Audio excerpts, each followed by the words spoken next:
Hello everyone, आप सबका वांगशान bubble में फिर से एक बार बहुत बहुत बहुत स्वागत है।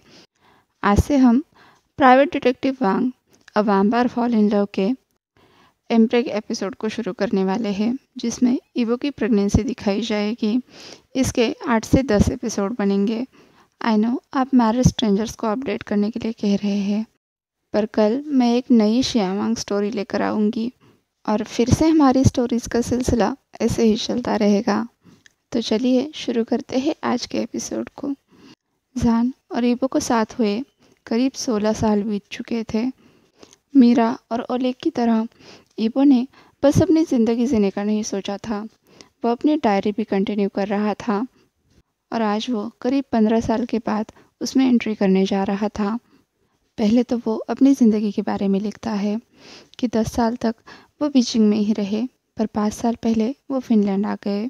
जाहिर सी बात है, उनके साथ के लोगों की तरह उनकी उम्र नहीं बढ़ रही थी और ये बात लोग नोटिस करने लगे थे। इसलिए 6 साल पहले जान और ईबो ने डिसाइड किया कि वो यहाँ से कहीं दूर चले जाएंगे। वो पूरी दुनिया घूमते रहे, ये सोचते हुए कि उन्हें कहाँ बसना चाहिए। आखिरकार उन्हें फिनलैंड की ये जगह पसंद आई, जहाँ पर आसपास कोई पड़ोसी नहीं थे, ना ही भविष्य में कभी हो सकते थे। अब दोनों ने यहीं पर अपना घर बनाने का तय किया, पर सबसे बड़ी दिक्कत ये थी कि इस जगह तक जाने का कोई रास्ता नहीं था। इसलिए घर बनाने से पहले 2 महीनों तक तो उनके वर्कर्स बस रास्ता ही बनाते रह गए, पर आखिरकार उनके सपनों का घर बनकर तैयार हो गया। अब रहा सवाल बीजिंग में उन्होंने जो अपना संसार बसाया था उसका, मतलब ईबो की एजेंसी। पहले तो ईबो ने सोचा था कि वो रेन को ही उसका मैनेजमेंट संभालने के लिए दे देगा, पर उन्हें सामने से एक ऑफ़र आया जहाँ पर सामने वाली पार्टी उनके सभी एम्प्लॉयज़ को उसी तरह से काम पर रखने वाली थी। ऑफ़र इतना अच्छा था कि वो आखिरकार उनको ही अपनी पूरी एजेंसी दे बैठा। फिर उन्होंने अपना अपार्टमेंट भी सेल कर दिया। वहाँ पे भी उन्हें बहुत जल्दी बायर मिल गया, जिसने उस पूरे घर को जैसे कि तैसे खरीद लिया। और अब ईबो, जान और उनका छोटा सा ईजान, जो अब काफ़ी बड़ा हो चुका है, ये सभी फिनलैंड के लिए निकले। ईबो ने भी अब अपने अंदर कुछ चेंजेस कर लिए थे। उसने इंसानी खून से जानवर के खून पर स्विच कर लिया था। पहले तो उसके लिए ये बहुत मुश्किल हो रहा था, पर धीरे धीरे उसे इसकी आदत पड़ गई।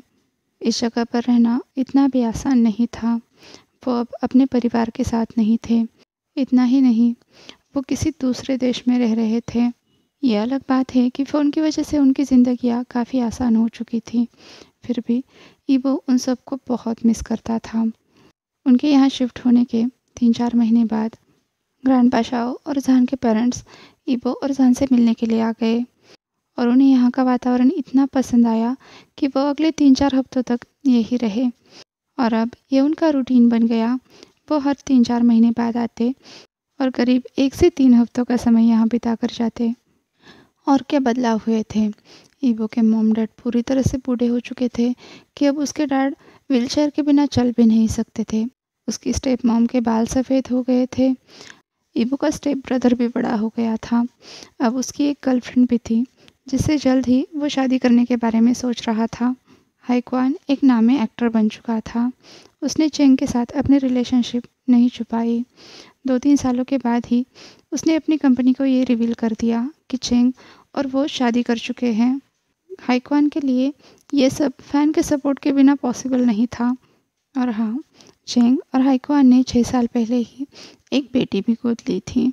दूसरी तरफ जान के पेरेंट्स ने अपने घूमने का सिलसिला जारी रखा। अब तो ट्विंस भी बड़े होकर उनके साथ ही घूमने लगे थे। मतलब वो दोनों हमेशा से यही चाहते थे, जान के पेरेंट्स की तरह घूमना। दूसरी तरफ ईबो और योन का रिश्ता भी पहले से काफ़ी बेहतर था। विसियोक और उसका परिवार भी अब अपने रहने के लिए एक नया ठिकाना ढूंढ रहे थे। ये सब तो हुई बाकी लोगों की बातें, पर जान और ईबो, उन दोनों का रिश्ता पहले से भी ज़्यादा खिल चुका था। ऐसा एक पल नहीं, एक दिन नहीं जाता था जब वो दोनों एक दूसरे से प्यार कन्फेस नहीं करते थे। अभी भी उनके दिन उतने ही सुहाने होते थे और रातें उतनी ही पैशनेट। रोज़ाना की तरह आज भी ईबो तैयार हो रहा था। सुबह के 10 बज रहे थे। जान तैयार होकर पहले से ही ऑफिस में बैठा था, कुछ ईमेल्स चेक कर रहा था। तभी ईबो को समझ आया, कुछ तो गड़बड़ है। उसके कपड़े उसे ठीक से नहीं आ रहे हैं। ईबो को लगने लगा उसके कपड़े काफ़ी छोटे हो गए हैं। इसलिए वो जान को पुकारते हुए बोला, जान जान, क्या तुमने आज की लॉन्ड्री ज़्यादा गर्म पानी में की है?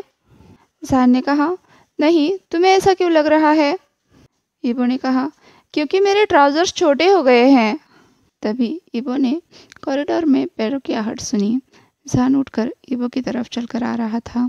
जान ने कहा, तुम्हारे ट्राउजर्स छोटे हो गए हैं? ऐसा कैसे हो सकता है? ईबो ने कहा, यही तो मैं तुमसे पूछ रहा हूँ। जान ने कहा, ईबो, मैंने कपड़े साथ में धोए थे। अगर ऐसा होता तो मेरे ट्राउजर्स भी छोटे हो जाते ना। ईबो ने कहा, तुम कहना क्या चाहते हो? मैं मोटा हो गया हूँ इसलिए अब मेरे ट्राउजर्स मुझे नहीं आते? जान ने कहा, स्वीट हार्ट, मैं ये थोड़ी कह रहा हूँ। मैं तो ये कह रहा हूँ कि मैंने नॉर्मल पानी से धोया था, 30 डिग्री सेल्सियस पे, तो उन्हें छोटा नहीं होना चाहिए।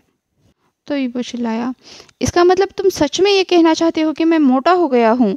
जान ने कहा, तुम्हें नहीं लगता आजकल तुम कुछ ज़्यादा ही चिड़चिड़े हो गए हो? तो ईबो ने कहा, पता नहीं क्यों, लेकिन आजकल मुझे गुस्सा बहुत आता है। जान ने कहा, हनी, ये बात एक जैसी ही है। चलो अब दूसरी जीन्स ट्राई कर लो। जो तुम्हें फिट नहीं हो रहे उन्हें रहने दो। ईबो ने कहा, मैं भी वही सोच रहा था और मैंने सब कुछ ट्राई भी कर लिया, पर उनमें से कोई भी मुझे नहीं आ रहा।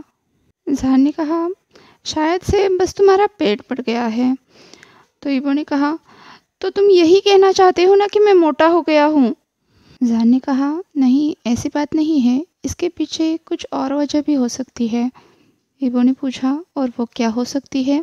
जान ने कहा, पता नहीं। ईबो ने कहा, बहुत अच्छे, अब मैं क्या पहनूं? जान ने कहा, स्वेट पैंट्स पहन लो, तब तक हम नई जीन्स भी ला देंगे। ईबो ने कहा, ऐसा बिल्कुल नहीं होने वाला, मैं स्वेट पैंट पहनकर शॉपिंग नहीं जा सकता, ये कितना शर्मनाक है। जान ने कहा, ठीक है, फिर मेरी जीन्स में से कुछ पहन लो। अब ईबो ने जान के सामने घूमकर दिखाते हुए कहा, जान जान, एक बार मेरी तरफ देखो तो, क्या मैं सच में मोटा हो रहा हूँ? जान ने ईबो को करीब खींचते हुए कहा, ईबो, मैं स्वीट हनी, तुम पहले की तरह बिल्कुल खूबसूरत हो और तुम कोई मोटे नहीं हो रहे हो। माना कि तुम्हारा पेट थोड़ा बड़ा हुआ दिख रहा है, पर ये जल्द ही चला जाएगा और तुम्हारे कपड़े भी तुम्हें ठीक से आने लगेंगे। उम्मीद तो यही है। ईबो बोला, मैं मोटा नहीं होना चाहता। मुझे लगता है इसके बाद तुम मुझे बिल्कुल पसंद नहीं करोगे और मेरी वजह से तुम्हें हर जगह शर्मिंदा भी होना पड़ेगा। जान ने ईबो को पुचकारते हुए कहा, हनी, मुझे कोई फ़र्क नहीं पड़ता अगर तुम थोड़ा सा वेट बढ़ा भी लेते हो तो। मैं तुमसे ही बहुत प्यार करता हूँ और तुम्हें लेकर मैं कभी शर्मिंदा नहीं होऊंगा। ईबो ने पूछा, अगर किसी दिन मेरी बेली बियर के बेली जैसी दिखने लगी तब भी? जान ने कहा, हाँ बाबा, मैं तब भी तुमसे प्यार करूँगा। वेट अ मिनट, क्या सच में बस तुम्हारा पेट ही बढ़ रहा है? ईबो ने कहा, लग तो ऐसा ही रहा है। जान ने कहा। तो ईबो ने कहा, अब इस का क्या मतलब है?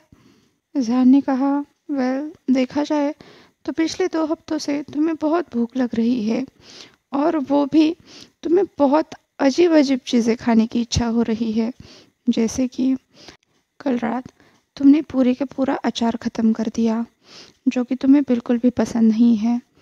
और कल सुबह तुम आइसक्रीम खा रहे थे विनेगर चिप्स के साथ।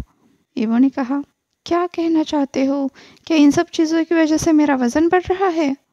तो जान ने कहा, ज़रा सोचो तो, इसके पीछे कुछ और भी वजह हो सकती है। वो क्या हो सकती है? ईबो ने इरिटेट वॉइस में पूछा। तो जान ने कहा, वेल, लीजेंड भी हो सकता है। ईबो ने कहा, ओ नहीं नहीं, ऐसा नहीं हो सकता। मैं फिर से एक बार तुम्हारे झांसे में नहीं आने वाला। मुझे फिर से एक बार प्रेगनेंसी वाला नाटक नहीं चाहिए।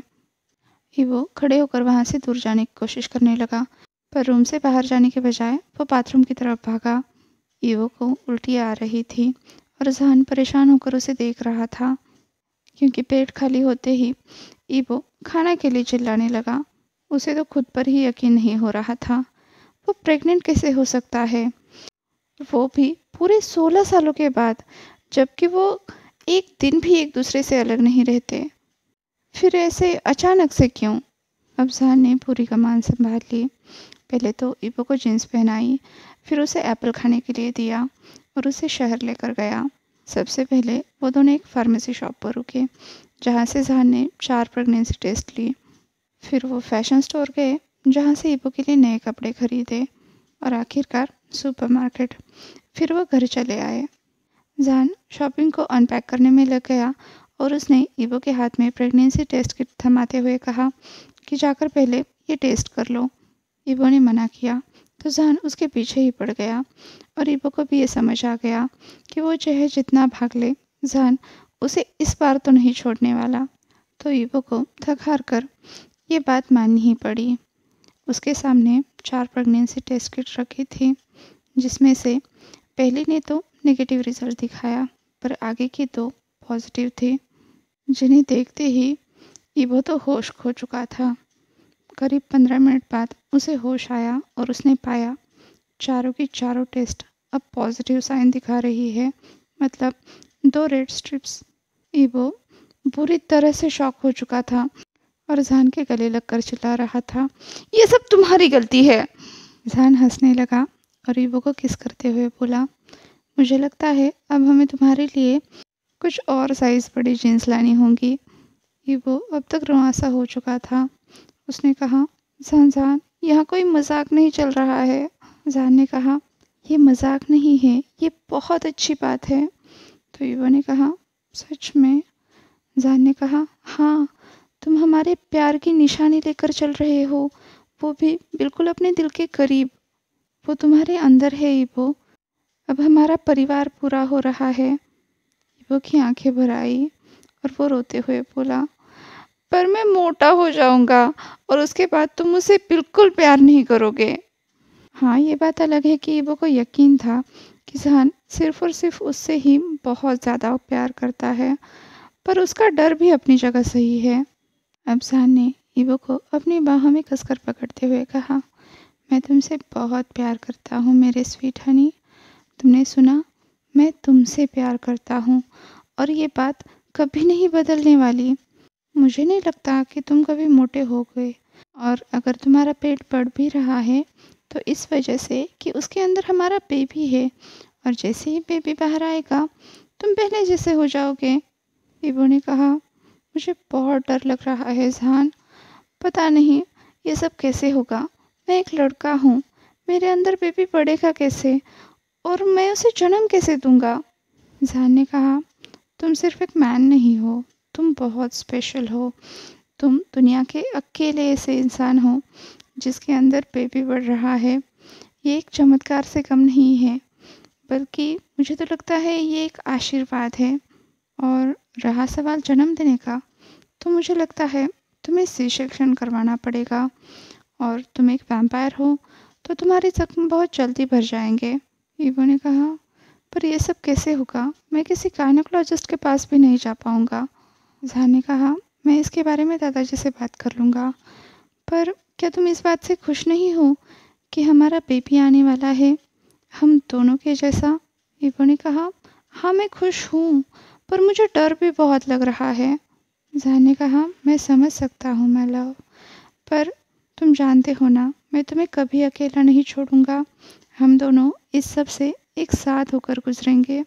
अभी वो भी थोड़ा सा रिलैक्स होते हुए बोला, जानता हूँ जहान जहान, तुम मुझसे बहुत प्यार करते हो, और मुझे भी तुम पर पूरा भरोसा है कि तुम कभी मुझे अकेला नहीं छोड़ोगे, मेरे साथ कुछ भी गलत नहीं होने दोगे। जहान ने ईबो को किस किया। अभी वो खुद की भावनाओं को नहीं समझ पा रहा था। क्या वो कंफ्यूज था, शॉक में था, एक्साइटेड था, या डरा हुआ था? ये अलग बात है कि इस चीज़ को प्रोसेस करने में उसे थोड़ा सा वक्त लगेगा, पर जब ग्रैंडपा शाओ आएंगे तब शायद ईबो ज़्यादा रिलैक्स हो जाएगा। ईबो की बात बिल्कुल सही निकली। उसने ग्रैंडपा शाओ से बात की, जिससे उसे बहुत आराम मिला। दूसरी तरफ ग्रैंडपा शाओ को जैसे ही पता चला कि ईबो की प्रेगनेंसी टेस्ट पॉजिटिव आई है, उन्होंने कहा कि वो तुरंत अगली फ़्लाइट लेकर जहान और ईबो के पास आ रहे हैं। इतना ही नहीं, वो किसी को अपने साथ पिला रहे हैं मदद के लिए।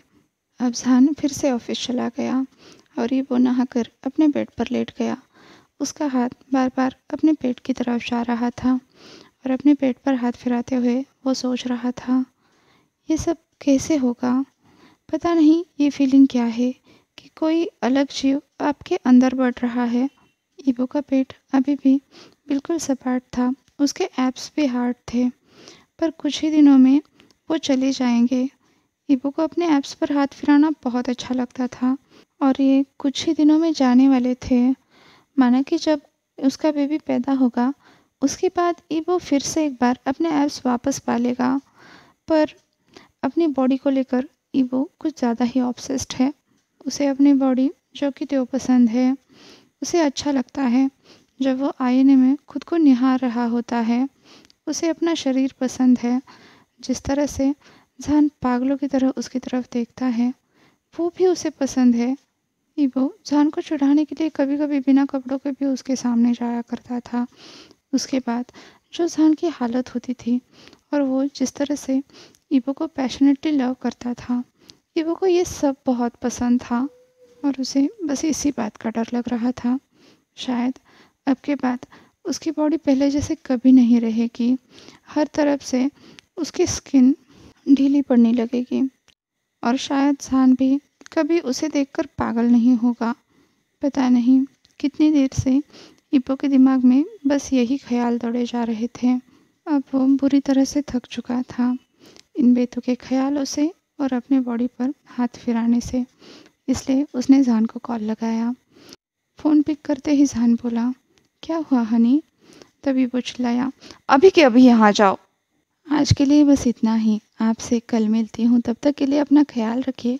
वीडियो पसंद आया हो तो लाइक, शेयर और कमेंट कर दीजिए। और हाँ, अभी तक इस चैनल को सब्सक्राइब नहीं किया है तो सब्सक्राइब भी कर दीजिए और फंक्शन बबल में खुश रहिए। Thank you.